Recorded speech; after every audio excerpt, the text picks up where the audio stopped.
Hi everyone, welcome back to David's tutorial, and today I will show you how to activate your Capital One credit card. So once you receive your card, then you should unroll it or activate it in an online banking.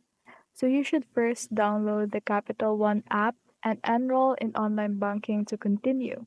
So if you don't have a Capital One online account, you'll need to create one before you can activate your card.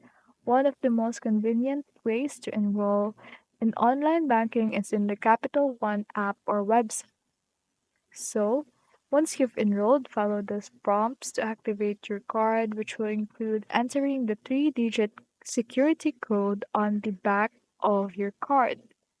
So you should first, of course, go ahead and create your Capital One online bank account. So this is the website for this page right here. So capitalone.com slash help center dash the slash credit dash cards slash activate your new card.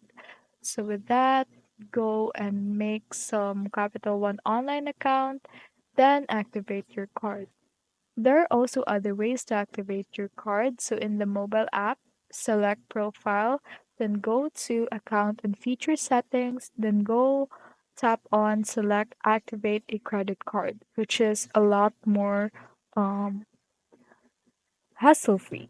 And that's all.